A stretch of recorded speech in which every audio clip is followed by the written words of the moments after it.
درد پیدا ہوگا. 53 اونٹوں پہ تھا، 53 اونٹوں پہ تھا. یہ مال کیا تھا؟ مستورات، بچے، پردے، خیمے، یہی مال تھا. جوان تو گھوڑوں پہ تھے، جناب قاسم تو گھوڑے پہ تھا، اون محمد تو گھوڑوں پہ تھے. یہ کربلا سے 53 اونٹ لے کر نکلے، مکہ میں 53 اونٹ لے کر پہنچے. کیا جی؟ مکہ سے پھر جب مدینے سے 53 اونٹ لے کر نکلے، مکہ میں 53 اونٹ، مدینے جب کربلا پہنچے 53 اونٹ. ختم کرتا ہوں، سارا چھوڑ رہا ہوں. اب میں آپ سے سوال کرنا ہوں، بڑے آپ عزادار ہیں، بڑے عزادار ہیں. 53 اونٹ تو مدینے سے نکلے تھے، شام سے میری جو ہے نا آقا زادی بھائی کا مال کتنی اونٹوں پہ لے کر آئی. سوچو سوچو، بولو تو بڑا عزادار ہے. کتنے اونٹ ہیں؟ جب شام سے واپس شہزادی آئی تھی کتنے اونٹوں پہ مال تھا؟ بولو، اشارہ کرو. تجھے اپنا مال تو بڑا پسند ہے نا. ہائے ہائے، اس کی فکر ہے. کبھی سوچا تو نے کہ حسین کا 50 اونٹوں کا مال کدھر گیا؟ ہاں، مدینے سے نکلے تو 53 اونٹ، شام سے لوٹے 3 اونٹ بچ گئے تھے. مال کدھر گیا تھا؟ کبھی سوچا تو نے؟ اپنا مال تجھے بڑا پیارا ہے، لیکن یہ تو نے نہیں سوچا کہ حسین کا مال کہاں گیا تھا.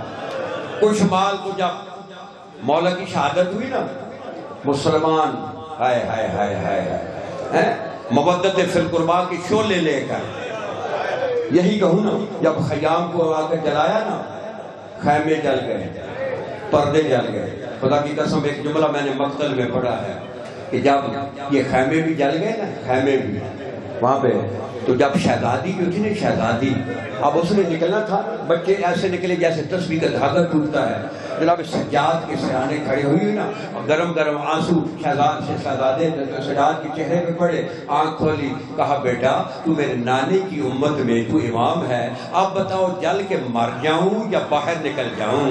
ہائے ہائے ہائے. تو اس سے پہلا فتویٰ جو ہے نا، میں تیری پھوپھی مانگتی ہوں. امام سجاد نے اشارہ کیا، پھوپھی نیچے ہوئی، کربلا کی مٹی لی، پھوپھی کے سر میں ڈالی، پھوپھی کے جو ہے نا بال جو چہرے پہ دیے، کہا تیرے چہرے کا پردہ تیرے بال بنائیں گے، بالوں کا پردہ کربلا کی خاک. یہ تمام بیویاں جو ہیں نا، تمام بیویاں یہ تیسری سے ذرا اپنا حال بنائیں. جب شہزادی آئی تھی نا، جب شہزادی دروازے پہ آئی نا، اب نکلنا تھا.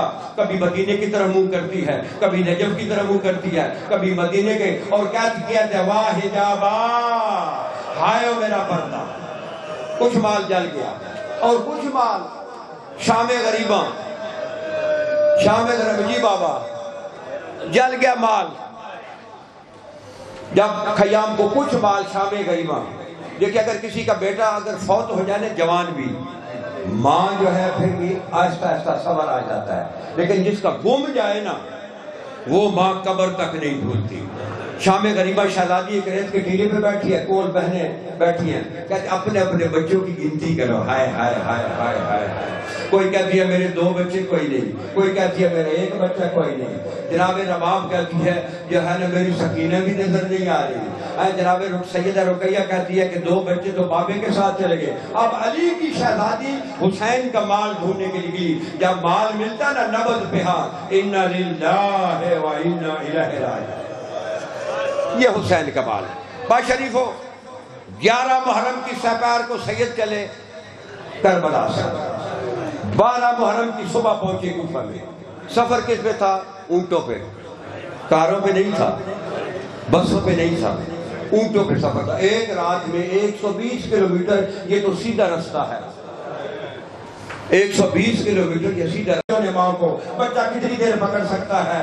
جب کسی بچے کا ہاتھ چھوٹنا ڈھیلا ہوتا، کہتی اماں میرا ہاتھ چھوٹ گیا، کہتی اللہ کے حوالے اب معاشر کو ملاقات ہوگی. جب یہ بچے گرتے رہے، جب سارا قافلہ چلا گیا نا، ایک سیاہ برقعے والی بی بی ایک جسد پاک کے پاس بیٹھی ہے. ایک شخص گزرا، اسے کہتی ہے بندہ خدا تیرے جو ہے نا میں جنت کی ضمانت دیتی ہوں، میرا قضیہ ہو گیا ہے، مجھے قبر تیار کر دے. وہ کہتا ہے جنت کی ضمانت یا نبی کی بیٹی دے یا علی کی بیٹی دے، آپ کون ہے ضمانت دینے والی؟ کہا میں نبی کی بیٹی ہوں۔ اس نے قبر تیار کی، جب دفن کر چکا تھوڑی دور آگے بیٹھ کہتی میرا ایک اور قضیہ ہو گیا ہے۔ اس نے دوسری قبر تیار کی، جب وہ دفن کر چکا تھوڑی دور آگے بیٹھے کہ میرے ایک اور قضیہ ہو گیا۔ خدا جانے کتنے اس نے بچے دفن کیے۔ اب جب دفن کرنے لگا کہا پیچھے ہٹ جاؤ، میں خود دفن کروں گی۔ کہا پہلے تو مجھے حکم کیا، کہا جو پہلے دفن کیے وہ بچے تھے، یہ میری بچی ہے۔